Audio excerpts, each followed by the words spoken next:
Hey everybody, it's your boy Admiral Zoda back at it again with another special video for you all. Back in 2016, I made a series of videos on how to play each class in Mann Vs Machine, based on what I knew at the time.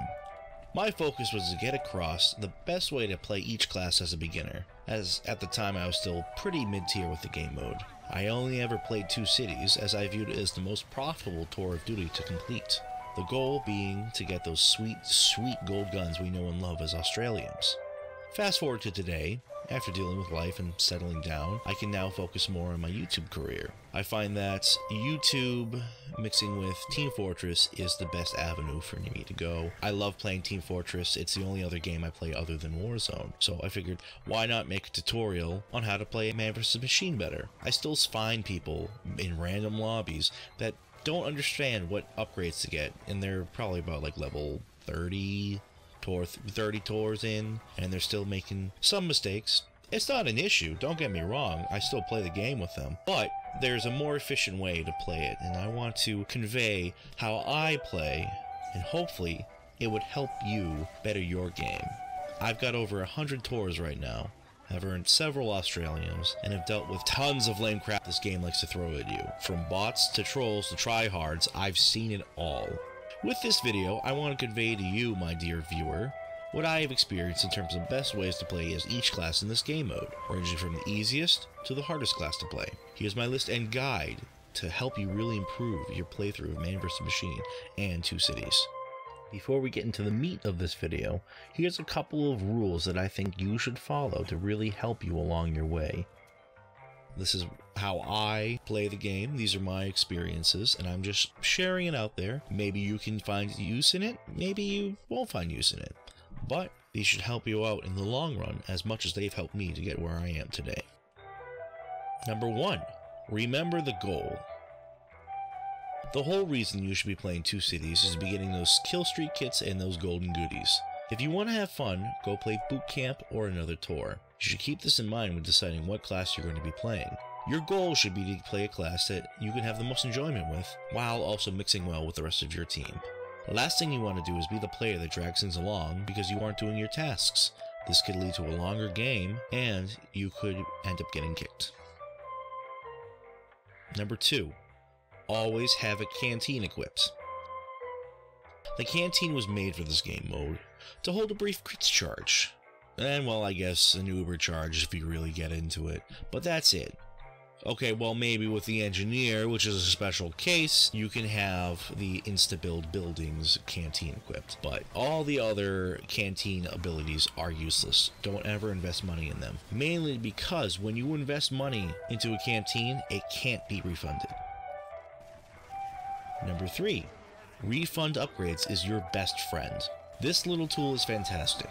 Whether you want to swap your stats around to focus more on bullet resistances from explosive resistances, or you need to switch to another class between waves to maximize the efficiency of your team, you can refund your upgrades and get your money back. This, however, does not count the money that you wasted buying back from the dead, or the money that you used on a canteen. Number 4. Do not shoot the Uber medics. I can't say this any more clear than it is. If you can't kill the entire group of Uber medics in one shot, hold your fire until a Demoman, a sniper, or a gas pass or Pyro wipes them out. Otherwise, you could spell doom for that wave and potentially have to replay it because the robots got way too far because they kept killing your team because they kept building Uber charges. Wait for the Ubers to die. Then, do whatever you want. Number 5. The score does not matter.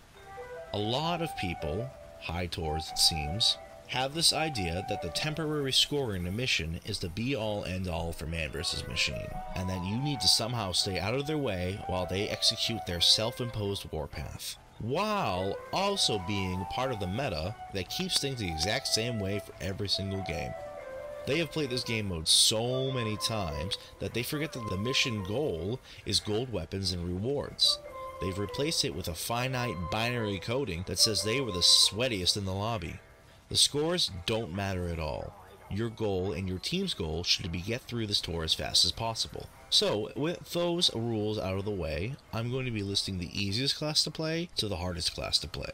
I will point out the ideal loadout and what your goals should be while playing. Number 1. The Heavy. Heavy is without a doubt the easiest class to play in Mann vs Machine. This Russian beefcake is the brick wall of your team, essentially a sentry turret with legs. He is also the class that will usually put out the most damage to robots and giants. This is a super simple class to focus on, as all you really need to do is stand by your dispenser near the front line and hold the shoot button. The robots have a set path, and you should be there to block it, so staying on your toes to know where they go is exactly what you want to be doing. Don't trail too far ahead and put you and your potential pocket medic at risk, but also stay too far away and you won't be as effective as you should be. To maximize your effectiveness as the Heavy, your loadout should be as follows. Stock is the original gun that everyone starts with. It's a gun that really has no negative drawbacks. It's the safest minigun you can use. The only other choice you really have to be effective is the Brass Beast. While you are slow moving due to the debuff, it won't really matter as you will be relegated to one area anyways. The 20% bonus base damage is the real winner in terms of this gun, and the firing speed debuff can be leveled up with ticks from the upgrade tree. Your secondary weapon of choice really doesn't see the light of day, but the most effective to use is the sandwich, as you can give it for quick heals for your team if need be. Everything else you won't use. Your melee also will not be used. Your main goal is damage per second. If you have to have something, I usually have the gloves of running urgently, or the reskinned bread bite to help me get back to the fight faster if I end up back in spawn due to an unforeseen death. Other than that, you will be only relying on your minigun. That being said, that's your loadout. Let's talk about your upgrades. Your upgrades should be a mix between minigun upgrades and resistances to yourself for you and your longevity. When you first start, you're only given a few hundred credits to spend, so what you upgrade first is important. The first thing I always put money into is firing speed. I usually try to get 1 tick and then maybe I'll focus on something else. However, I don't put 2 ticks at the start. The reason for this is the second tier of firing speed is bugged and broken. It won't work as intended. However, going over it to tier 3 and tier 4, those are completely fine. So if you have the money, level up to level 3 right away. Usually you don't have that on the first wave. So get 1 into firing speed. If you have the money, put it into one of the other options. Usually I will put 1 into firing speed, then I'll go projectile penetration or destroy projectiles or really ammo capacity. Ammo capacity can really help, but I don't use it a lot. Mainly because you have access to a dispenser. If your engineer is smart, he will give you max dispenser range and you will be able to feed off of it constantly. One extra tip really does help, only if you need to reposition yourself and provide cover fire. Also, if you get ammo capacity, note that ammo packs are affected and give you more ammo upon grabbing them. This is really useful in case the dispenser is close by, it's been destroyed, and you need to move around and get to a new position that's safer for you. So the most useful upgrades for the minigun are levels 1, 3, and 4 of firing speed. You can max out projectile penetration, max out destroy projectiles, and get 1 or 2 into ammo capacity. The rest of your upgrades should be put into your resistances. Don't waste time with rage. It's not that useful. It acts kind of like air blasting, but it's not as effective or as controllable as air blasting. So don't even waste your money on rage. Health on kill is not as effective compared to the dispenser's passive heals or the medic that's nearby keeping you alive. So don't bother wasting money with those. For your resistances, you should always pay attention to what robots are going to be active during the wave by looking at the top of your HUD. That determines what you should focus on. Blast and bullet resistance are the best and most useful to use, as those 2 types of robots are always present during waves. The next upgrade I usually get, based on what's coming at me, is crit resistances. It will turn instant death into a puff of smoke, thanks to this resistance. In my opinion, fire resistance is by far the least useful. There aren't many pyros that show up in 2 cities, and usually pyros die before they can get too close to be an issue, so the upgrade is just a waste of money. The last 3 buffs are movement speed, jump height, and health regeneration, and those should really be avoided as you won't really need them as a heavy. Remember, you're supposed to be the brick wall, a sentry with legs. Meds and dispensers keep you alive a lot longer than any of those upgrades would, and you're not really supposed to be fast moving. The last thing you should be investing money into is crits canteens. These can be super helpful for you in case there's a giant coming at you and you just need an extra kick, but your medic doesn't have an uber charge ready. So having a crit canteen can easily just dispatch any robots coming at you. So your role as the heavy, as I have mentioned a couple times, is being a brick wall. Robots won't be able to pass you at certain points on maps, so use this to your advantage. Thanks to a dispenser, you usually have infinite ammo, so make sure that you're always spraying unless Uber medics are nearby. If there's an Uber medic, you do not shoot until they're dead. After that, take out that giant robot, he's all yours, but just mind the Ubers. Also, when it comes to tanks, do not follow them. Heavy only does 25% of his damage during tanks, because tanks have a 75% buff versus miniguns. So if anything, take some shots at the tank as it passes by, but then focus your attention back on any robots that come by. Your relationship with the tank is over. Number 2. The Soldier. The next class you can get an easy grasp on is the Soldier. Jane Doe will do massive damage when you get him to the right upgrades throughout the mission. A powerhouse and basically a one-man missile silo. He has 2 functions to focus on: giants and support bots. Soldier has full access to the robots below as well as the ones up above, and he should definitely prioritize those annoying sniper bots that can wipe out engineers and heavies at the worst possible times. Your loadout has more options in terms of what you can use, probably the most variety out of all the classes. This can be a good or bad thing depending on the situation, as of course each primary has its ups and downs. Stock is usually a go-to easy choice. There are no downsides to this weapon, it's balanced and gets the job done.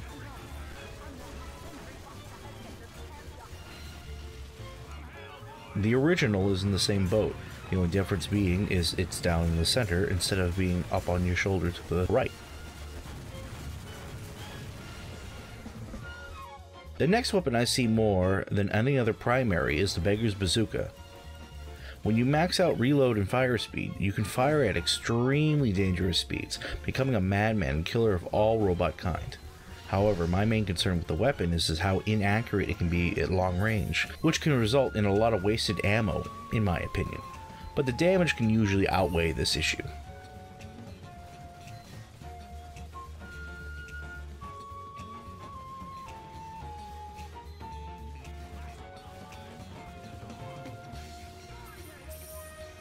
People also like to use the Cow Mangler due to its lack of needing to carry ammo. But you don't do any random critical damage, and the Crits Krieg does not do crits, only mini crits, which is honestly a bummer.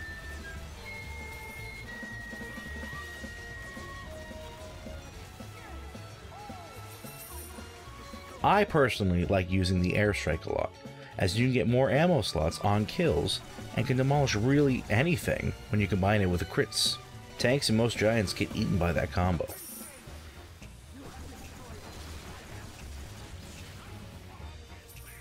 The black box is the last primary you can use. Although you lose an ammo slot, the health on hit can really help you if you're away from a medic or a health pack.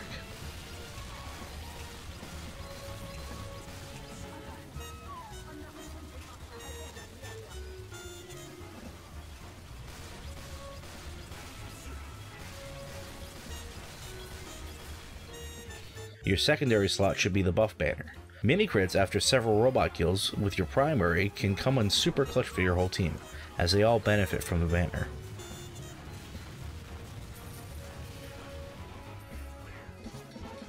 If you happen to be playing with another soldier, such as on the mission Bot Bash, your secondary should be the Conjurer. The health and speed buff when the horn is blown combined with the buff banner can wipe out wave after wave of metal heads.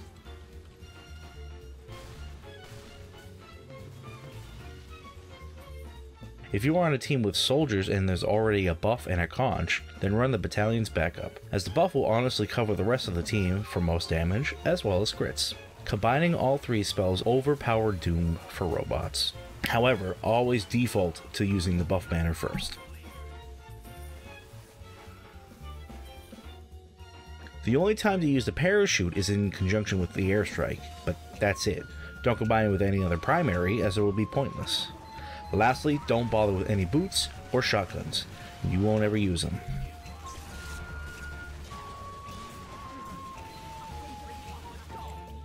Lastly, in terms of melees, the only one you can really use, if anything, is the disciplinary action for its minor speed boost. But other than that, all the other melees are pretty useless, so don't put a focus on them. For your upgrades, you're going to be getting a mix of each here and there. I usually don't put any resistances on my soldier. For the most part, I'm very mobile compared to heavy, who's really supposed to stay in one spot and be a sponge. Soldier should be a pure damage out, in my opinion. He should stay mid to upper on the maps, so he can stay hit targets but not be locked onto by a robot. The first upgrade you always want to get, no matter what you do, is Rocket Specialist. This slows robots down upon hit as its main function, which can be super helpful taking down giants. Take note, all you need is one tick in this upgrade tree, as it does its max effect. Any further and the tree becomes redundant and useless for you, and a waste of money. For the next upgrades, split your money between firing and reload speed, and make sure you max it out as soon as you can. As the wave moves on, put a tick in each of the remaining buffs. The least important I see is probably clip size. Clip size comes in handy if you're going to be burst firing crits with a canteen, but the long reload time and the amount of money you usually spend isn't worth it. Try your best to cover all the bases. Think, if there's a robot there, I should destroy it. Unless you have crits, don't shoot any medics. You won't kill them in one go, and they'll uber, which can spell doom and gloom for your team. A helpful tip, help your medic build his crits faster by doing self-damage. Aim at the ground, press the trigger, blow yourself up a little bit, not enough to kill you, just enough for him to heal you back up. He will build his uber faster, and you will both be able to destroy bots much quicker.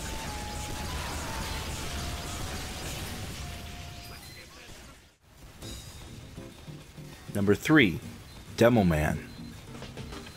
When playing as Demo, your calling in life is to prioritize Uber Medics and Giants. If I haven't made it clear already, Uber Medics are probably the most annoying robot in Gray Man's arsenal, but you can make quick work of them with the correct placement of sticky mines. Your main focus is taking out these scrap heaps as soon as they spawn, so always have a sticky trap spread out in the area ready to wipe them out.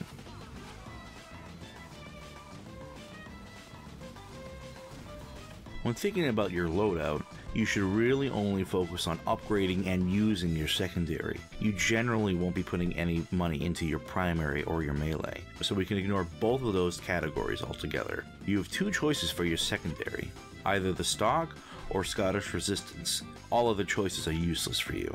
With stock, you have a total of 8 stickies that you can put down at any given time. They fire out normal speed and they explode at a normal speed.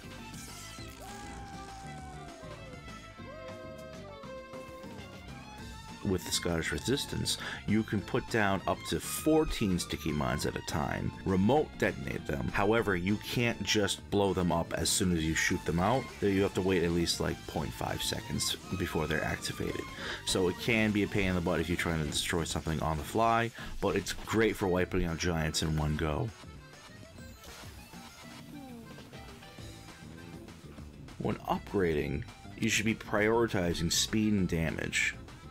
When using the Scottish resistance, you only have one tick available for firing speed compared to stock. Reload speed is what you want to grab next, then you want to focus on damage. Sitting by a dispenser makes ammo capacity null, and you can usually stay out far enough away from damage to make health on kill pointless and a waste of credits as well. I can only see clip size being purchased if you're using the Scottish resistance. When you buy 2 tiers of this, your clip size becomes 16 total stickies, meaning that you can usually put down all 14 crit stickies down at one time, rather than waiting for you to shoot and then reload and then shoot again. It's better to just have the ammo there available. The less time you waste playing as Demo, the better. It's pretty no-brainer how to use Demoman effectively. The key is timing and crits. If you have between 8 and 14 crit stickies on the ground, you can usually one-shot 90% of giants. This includes giant medic combos as well. You cannot one-shot tanks or boss robots, however, but you can take massive chunks of damage out of them. Putting credits into your secondary, you're going to have a lot of credits left over. So make sure you buff yourself accordingly depending on what robots are coming displayed up on the HUD.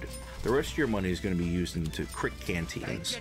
What will usually happen is an engineer will set up two-way teleporter. You can go use up your crit canteens, put down your stickies when setting up big traps, take the two-way teleporter, grab some more crit canteens real quick, go back to the front line, set down more traps, rinse and repeat. It is a super effective combo to have all that together so you can be absolutely devastating to robot kind.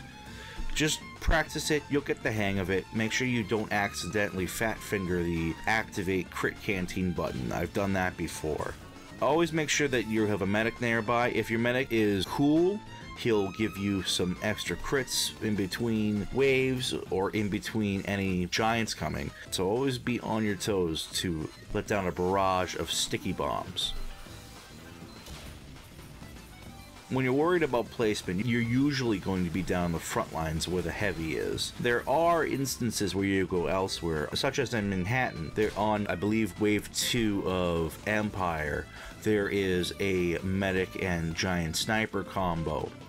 Putting down a couple crits will wipe out the medic or even the giant sniper as well. You just want to be careful not to get shot. So what people will usually do is they'll go up on the scaffolding and jump onto the chain link fence there and just hug the wall, and you can see where the pair of robots is and blow them up as they go by.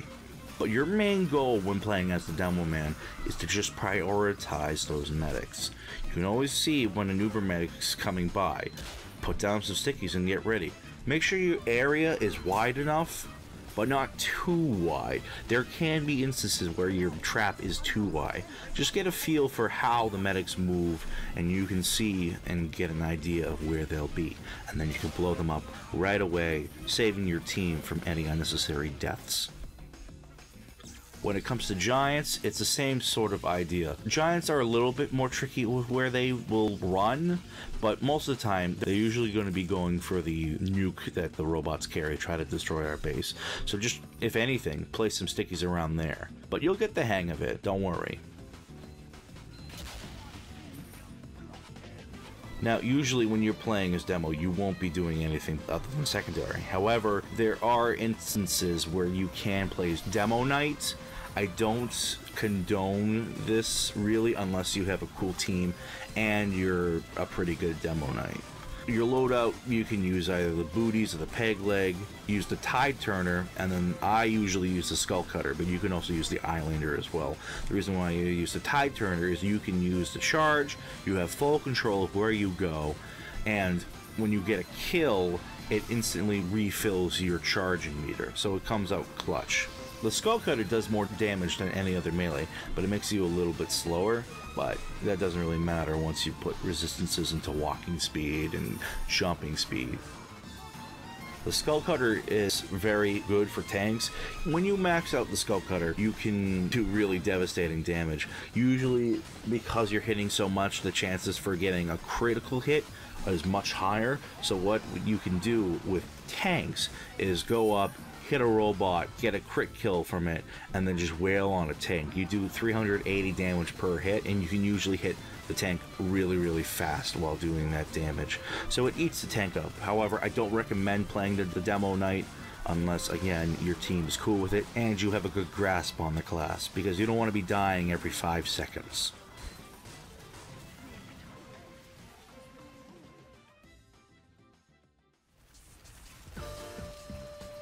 Number 4, the Pyro. Ah, the Pyro. The poor, mistreated Pyro. This class is the butt of the joke in Mann Vs Machine. You may have heard the term, the no-tor Pyro, in your time while playing this game. This refers to the phenomena in which, for some reason, new to Mann Vs Machine and first-time players decide that it's a great idea to play as the Pyro, and 99% of them are trash and get kicked for not working with the team. This has happened so often the community has really grown to hate the Pyro. Point that some people would yell at team members to switch with the threat of getting kicked. It's been a long and hard road for the Pyro players. However, over time, I have noticed that Pyro has been slowly working itself back into the class meta. Here are some tips that you can use to be most effective to play as one. Your loadout is a heavily debated one for the community, to the point people have gotten into fights about it online. Your primary is always a toss-up. I can confirm that the least useful weapon to use is Dragon's Fury. You should honestly choose between the Flog, the Backburner, and Stock. Each have their own merits that can be key to something while playing. The Stock is the most balanced out of the three. Good offense and air blasting power, but air blasting really isn't necessary unless you're trying to pit giants or reflect crits back at giants. The Backburner is great for crits from behind, as 90% of the time when a bot drops off a cliff, they won't be facing you. And by the time they do, they are already a pile of ash and cash thanks to your crits. However, air blasting is absolutely useless when using this weapon.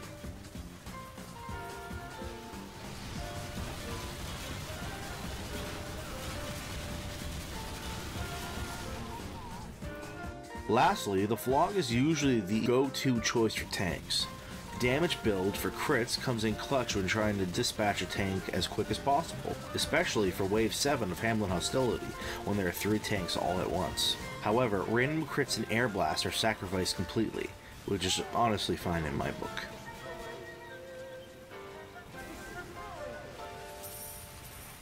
The secondary slot of your loadout is the point of contention for people. There are people that only use Scorch Shot, and there are others that kill to use the Gas Passer. Both have their merits. The Scorch Shot, when firing, reload speed, and additional ammo are maxed out, this can be done by Wave 2 with most missions, has the ability to hold giants in sort of like a standstill. There's a knockback effect that happens with the Scorch Shot, and once you have firing speed and reload speed maxed out, it's just a constant barrage to the point where you can push them back. It's more effective than an air blast. This is great in case you're being mobbed by too many robots all at once and need a little breathing room. It's also great for pitting robots from a safe distance.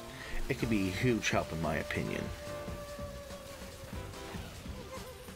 The Gas Passer, on the other hand, is overpowered as hell. There are other videos on YouTube if you want the full specs and whatnot. The merit of using the weapon is basically it can wipe out entire groups of robots with one can, thanks to the explode effect that you can get. The charge meter fills up passively over time, but is sped up whenever you do any sort of damage. This creates a mechanic that is essentially broken. It's not hacking, it's not cheating, or anything like that. It's an incredibly useful tool to get through missions as fast as possible. However, there have been groups of people out there that'll freak out because it somehow ruins made-up meta in their head. Because you get in the way of their final score because you are destroying everything faster than they can, and they feel inferior, I guess. So they advocate you to change classes or be kicked. They're really lame, and you should try to ignore them as long as the rest of your team doesn't mind. Remember, always work with what your team needs. Lastly, don't use any melee. You're not going to use melee. Stick with primary, stick with secondary. For your primary weapon upgrades, you should only put points into damage and ammo capacity. Maybe 1 or 2 points into health on kill for a quick save in a pinch. The rest of your money should go into your body buffs. Your buffs and resistances should be a mix out of all of them, but focus on your speed first, as you want to be able to spray and pray around the robots and create chaos for them. As usual, ignore fire resistance. Maybe if you have the money, get some passive healing over time. Check what enemies are coming to see if you really need to focus on crits, bullets, or explosion resistances. Other than that, if you have the money and you just want to try to preserve your life, put a couple ticks into Uber canteens for invincibility. Now, your focus should be on just setting everything on fire, but really do your best to stay alive, as Pyros tend to die the fastest out of any class due to how close you have to be to do damage, not counting the Scorch Shot, of course. If you have the Gas Passer, make sure you focus on medics first over anything, as you wipe them immediately. Then focus on normal bots. They usually die when the can is thrown at them in one shot. When there's a tank, that should be your main focus. You're an absolute tank destroyer. Pyro is most effective against tanks. To maximize your damage, crouch at the side of the tank and aim in a diagonal way so you're hitting the treads of the wheels and the center of the tank to get as much damage as you can get done. You should really do your best to just get a feeling for how Pyro plays. Pyro plays different than any other class in Mann Vs Machine, and a lot of people don't like seeing Pyro. Just try your best and stay positive. Most of the time you won't have anyone bothering you, but always be wary. Number 5. The Engineer. If there is a class that can be described as a backbone of the team, it's the Engineer. Every team composition should always have an Engie. Without one, the mission would be almost impossible, as you need the infinite ammo from his dispenser and the additional cover fire from his sentries. The drawback of this class is that sentry busters spawn in, which chase after sentries to explode. They will kill you if you're caught in the blast. They also chase down wherever the last known position of the sentry is. So say a sentry gun is destroyed, they'll go where that sentry gun was last and blow up there. Other than that, you shouldn't have too much trouble. Your primary should be either the Rescue Ranger or the Frontier Justice. The Rescue Ranger is great for bait and switching sentry busters, preventing any losses from a safe distance, as well as shooting heals for any buildings that may need it. I, however, don't use this weapon very much. I much prefer the Frontier Justice for the crits, which you can get after the sentry is destroyed and it has some kills on it. You can hold up to 30 crits at a time. There have been many times where these crits have saved my life, someone else's life, or stopped the giant robo-scout from planting the bomb. It's a last resort item in a lot of cases, and it gets the job done for me. But experiment to see which feels better for you. For your secondary, I always have the Wrangler equipped, which can help you eliminate snipers that other classes may not be going after, or deliver a ton of damage to giants. The only downside is the Wrangler puts your sentry into short cooldown after you switch weapons. It also fires your bullets twice as fast, so you run out of ammo really quickly. However, you can negate that by picking up the sentry and putting it back down immediately, so you can go back to attacking, or the sentry goes back to auto-attacking. For your melee, or your wrench, I always use the Jag. It builds your constructs much faster than any other wrenches, making it a huge help when you don't have money for the insta-build canteen. I honestly never use any other wrench when I play the Engie, so feel free to experiment, but I'm biased for the Jag. I will say, don't you dare use the Gunslinger. You might as well just kick yourself in the match, as having a mini-sentry would basically neuter your effectiveness. For your upgrades, the first one you should always max out on every mission, because you will always have the crits for it, is max dispenser range. This way your team can heal up from a safe distance, and they won't draw attention to your building and get it destroyed. Next, you should always put a tick into extra metal and a tick into wrench hit speed. This will allow you to repair faster.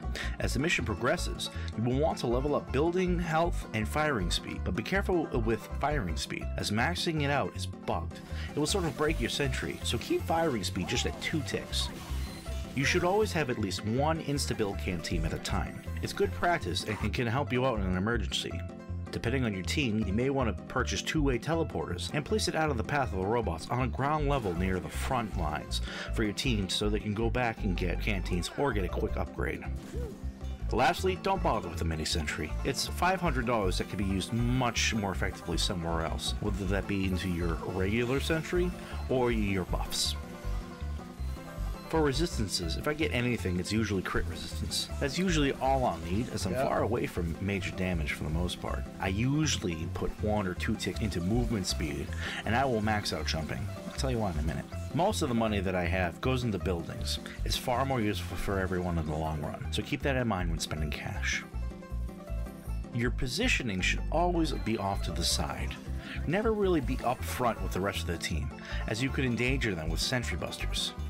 In Manhattan, keep your sentry on the 2nd level by the staircase, with your dispenser being behind the big white barrel.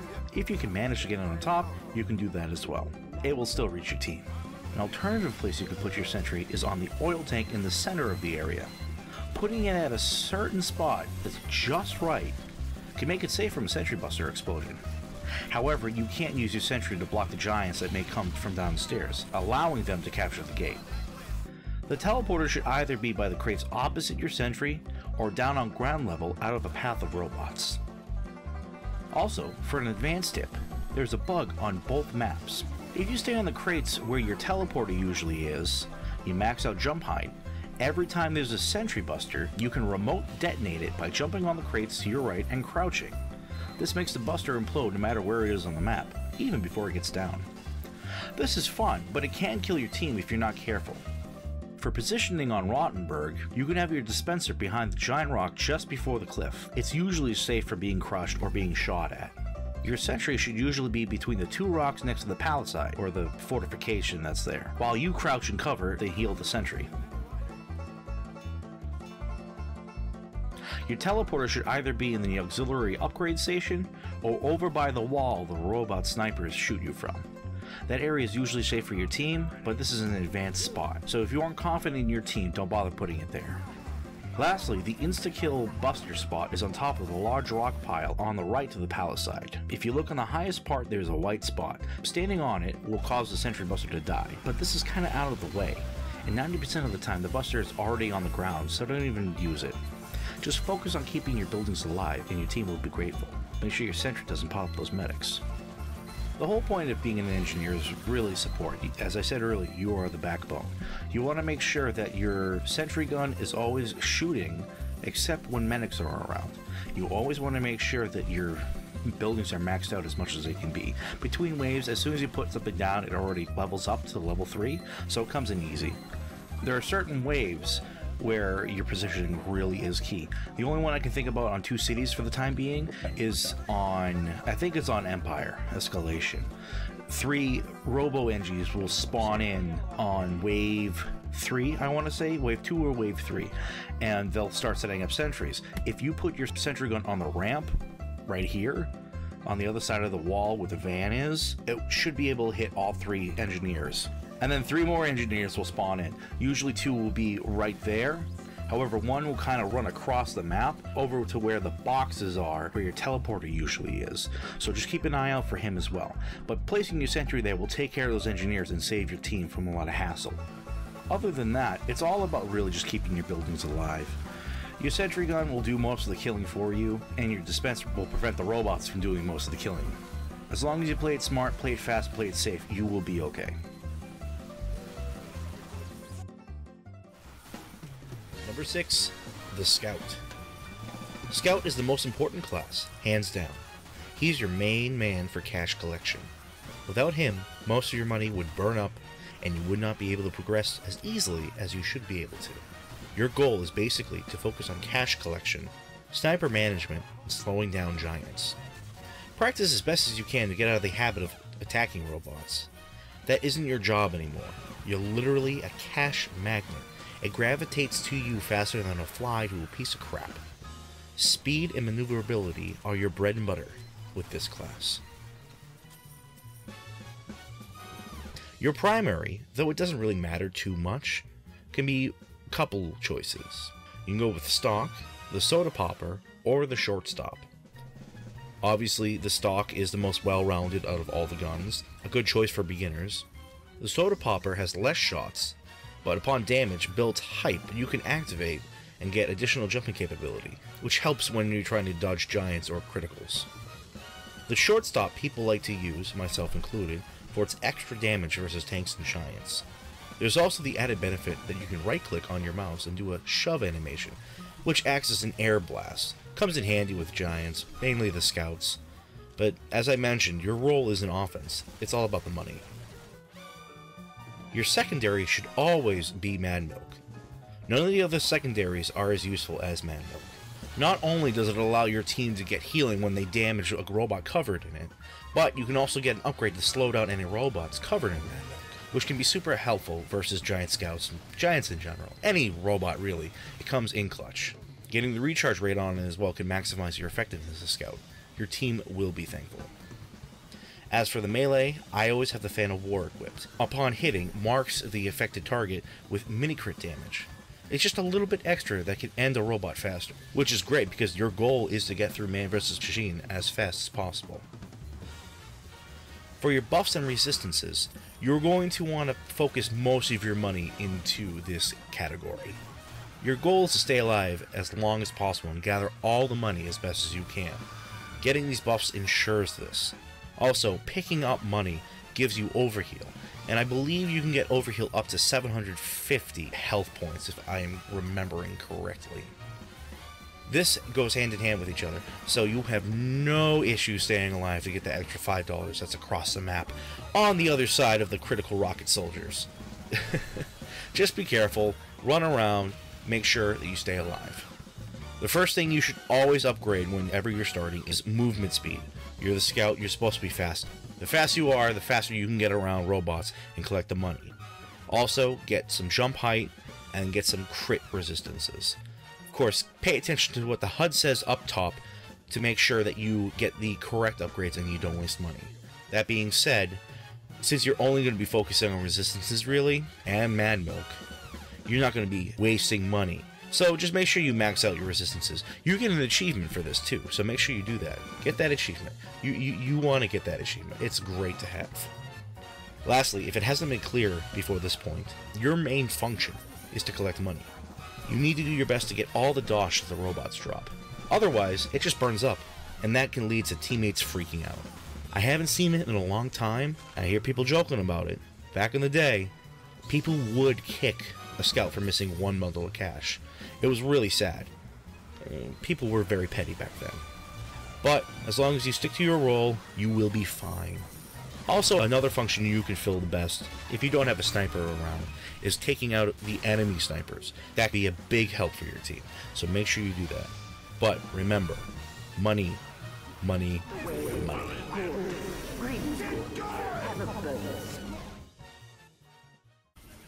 Number 7, the medic. The medic can be a hard class to play in my opinion.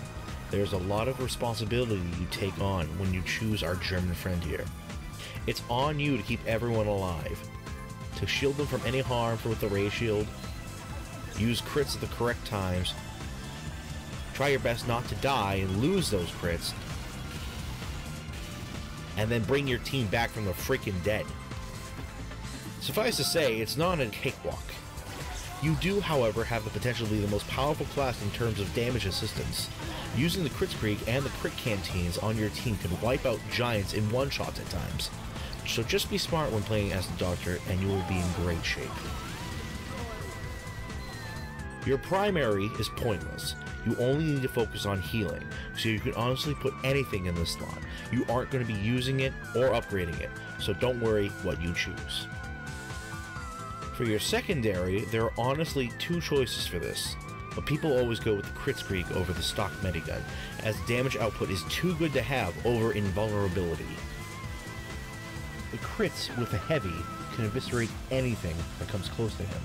The crits with a soldier will wipe out platoons in an instant. And the crits with a Demoman can one-shot a full health giant pair. It's insanity. The crits is your go-to weapon. No debate about it. Yeah, sure, stock is fun, but the Uber really doesn't come in clutch like the crits can.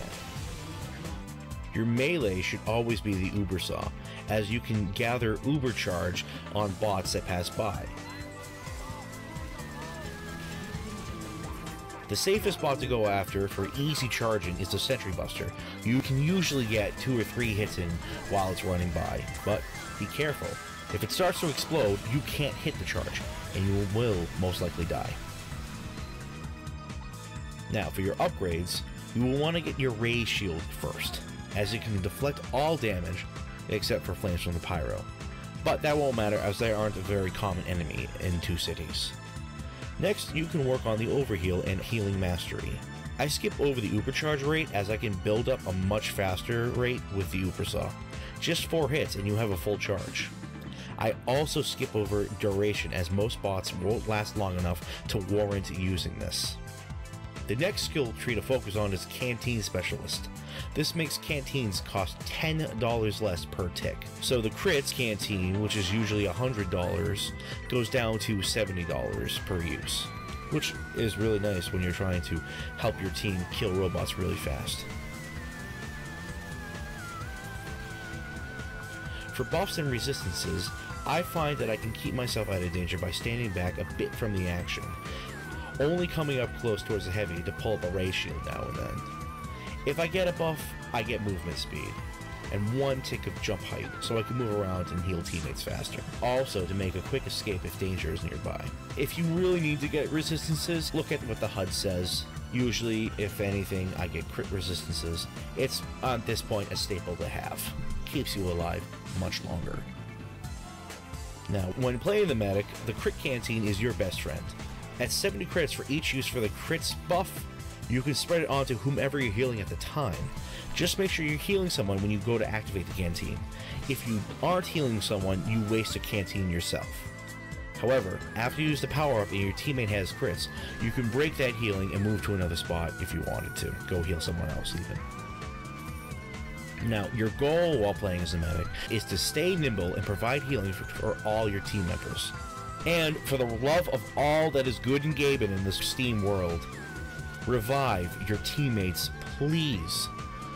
There is nothing more infuriating when a medic just stays on the heavy and heals him up constantly while there are dead bodies around him. Spread the love, spread the heals, bring your teammates back to life. Things will get done much faster and people will appreciate you for being an effective medic. Also, I find that reviving can be sped up very slightly if instead of just holding the heals on them, I rapidly click my mouse key to get the heals off on, off on, off on.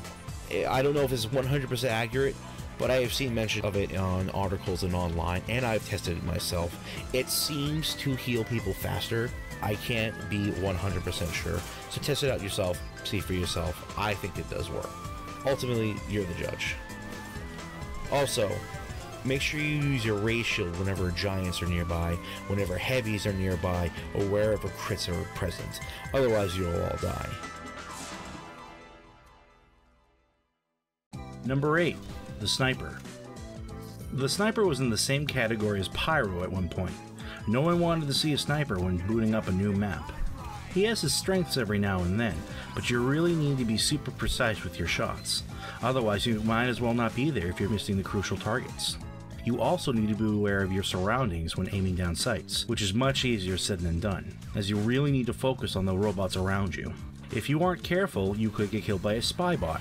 Or worse, a crit soldier sees you from across the map, beams on you, and kills you with more precise aim than you could ever hope to have. It's not easy being a sniper. However, the cool thing is about being a sniper is that any robots you kill drop money. That money doesn't need to be picked up. It can just sit there and burn as is. Goal of the sniper is to really just be in the background taking shots at whatever you can. Crowd control and especially medic destruction.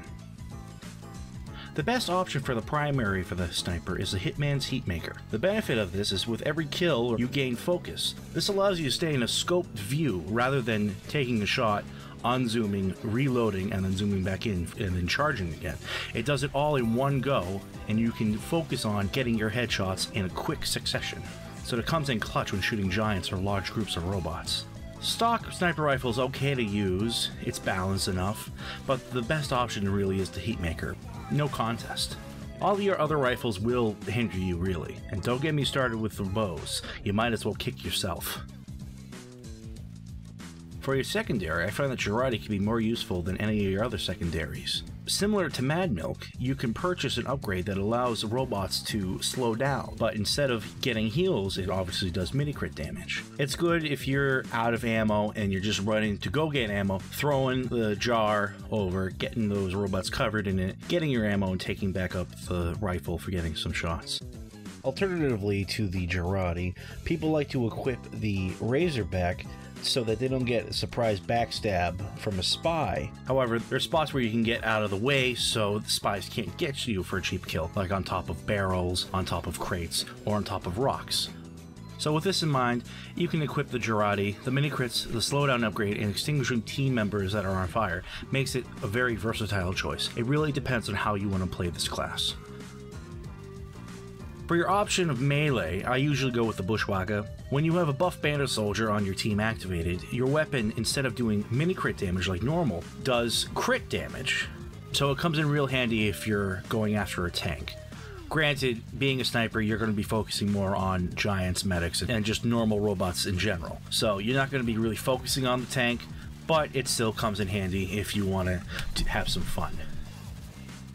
The first upgrade you should always go for is explosive headshots. This allows you to play most effectively, as you can hit and kill multiple robots at once in a group. This is crucial when shooting at medics. Just aim for the giant in the middle of them, and the explosive damage should wipe them all out in one go. Reload and recharge speed and projectile penetration should be your next priority, followed by damage. I usually also grab a couple ticks into ammo capacity as well, as I find out I run out of ammo very fast, especially if I'm not precise.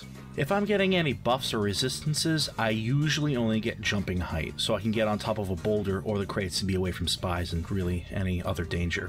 The other options are kind of useless because you're going to be back away from any action, so any real damage that's going to be attributed to you are going to be coming really from any gun spies that may be carrying a bomb or other snipers. Granted, if your team is really crappy and robots get by, you'll be probably in a little bit of danger. So really just play to your discretion. I think that sniper is more of a powerhouse class when played effectively, so you should be focusing on damage. But if you want to go for resistances, follow the HUD, see what robots are coming by, and upgrade accordingly.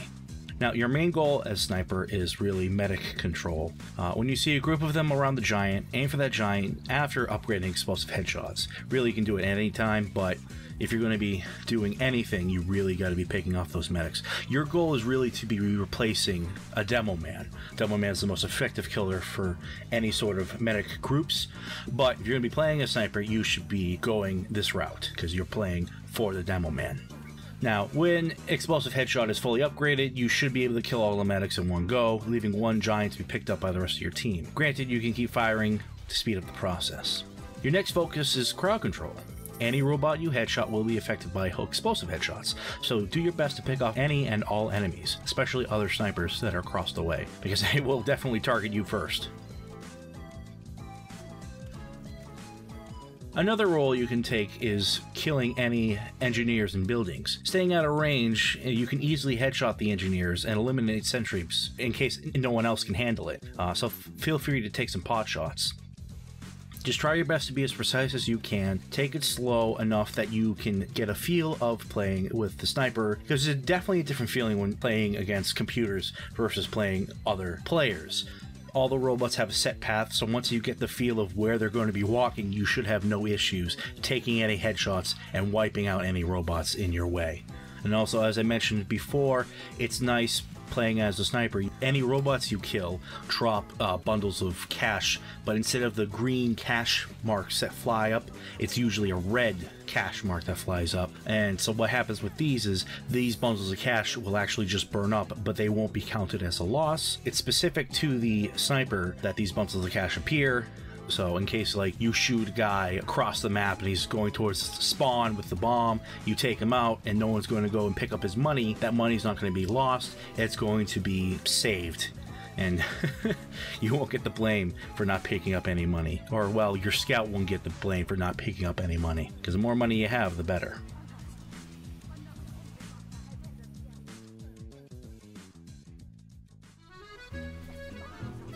Number 9. The Spy. The Spy is a very weird case. I think I've played him a total of 3 times. Once to get the achievement Hack of All Trades, second was the last tutorial vid I did, and the third time was for this video.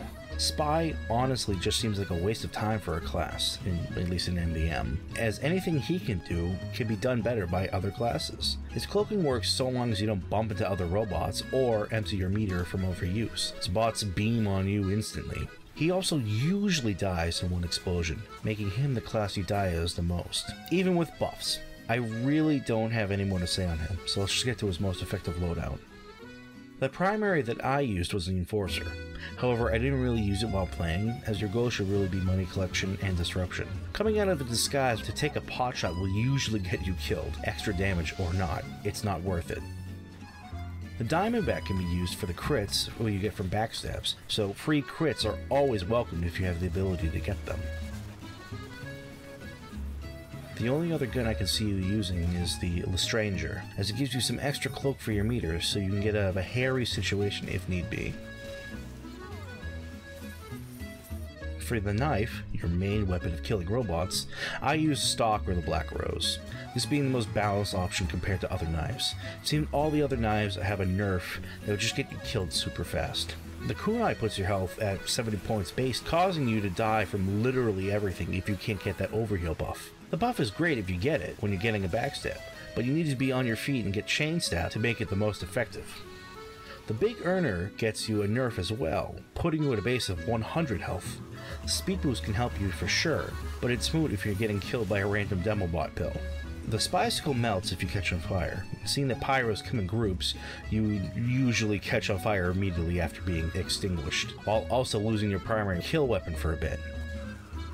Lastly, your Eternal Reward makes you a target before you can even savor the disguise on kill mechanic. And what's worse is you can't just cloak to safety, as your meter gets eaten immediately if you manually disguised, making the worst knife choice by far. For your sapper, just use the stock as your choice. Using this against robots stuns them. The smaller robots stop in their tracks and stop operating, briefly shutting down. Giants will usually crawl along with the sapper as active, but they will still attack anything around them. Most likely you as you go in for a couple backstabs. Also, something worth noting, stabbing a normal robot while it's sapped will register as a backstab, no matter what your angle is. This does not work on giants, however. The optimal watch to use is the Dead Ringer.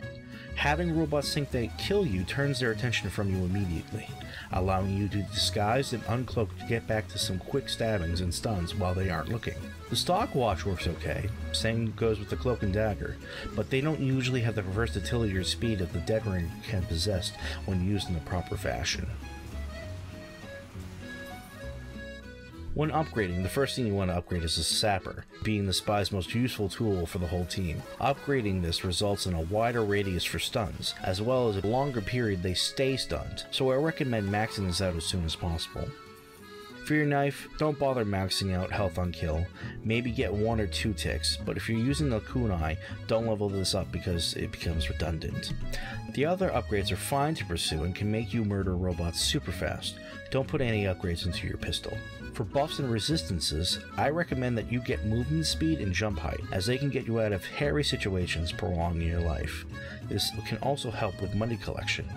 With the other classes, I have said to refund here and there depending on the bot makeup or wave, but I think it's a good rule of thumb to have a mix of all resistances, even maxing it out, seeing as Spy can be whiffed so quickly. Fire resistances should only be used when pyros are present. I found it helpful to have a couple of points into health regen. Grab some of those if you feel prudent.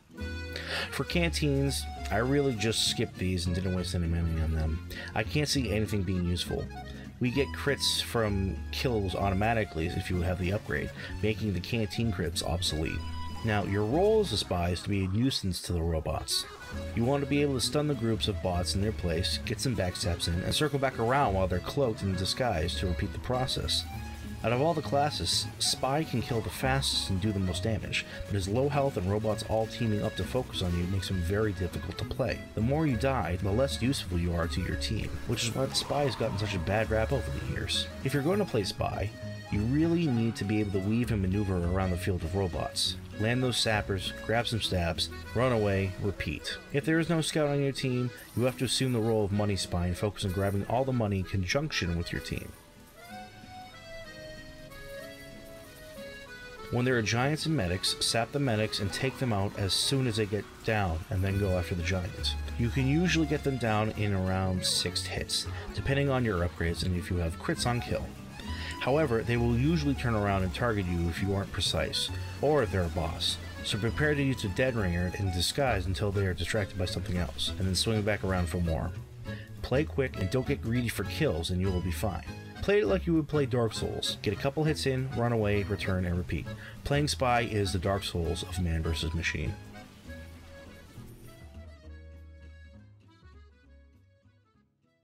Whew. And with that is all 9 classes you can play as in Mann Vs Machine. This video took a very long time to do, mainly because I don't have as much time as I used to. When I initially started this video, I thought I was going to have a lot of free time to do things, but of course, life finds a way to get in the way of you trying to do any sort of projects, whether it be work or just different house things that I need to do. Regardless, I really hope that you learned something here. I hope that I have given you some direction on how to improve your gaming when playing Mann vs Machine. It's all about practice and repetition. I mean, I've done this over 100 times now in terms of full tours, so I have an idea of what I'm doing, but it's really all repetition and getting the feel for it. It's like riding a bike. You never forget after a while, so you just get in the habit of doing it, muscle memory of what to accomplish, what goals to go after. But in saying that, I really hope that you, again, are able to improve your game, you're able to have a lot of fun, and you're able to get those Australiums. That is the main goal of the video, is to show you how to quickly get through tours and get your Australiums. Because without Australiums, what's the point of life? Everything is about the Aussies, man. You gotta get the Aussies. Jerry, you gotta get the Aussies, man. Okay, well, anyways, I really hope you enjoyed the video. I have some more ideas that I want to cover. I know that in the time of me making this, Team Fortress finally got updated, which is great, so I'll probably talk about something regarding this new update, whether it be the seal or the 10th class, which is Sexton Hale, but we'll have to see. So, this is your friend and Admiral Zoda, signing off. Thanks so much for watching, guys. Have a great one. Bye-bye.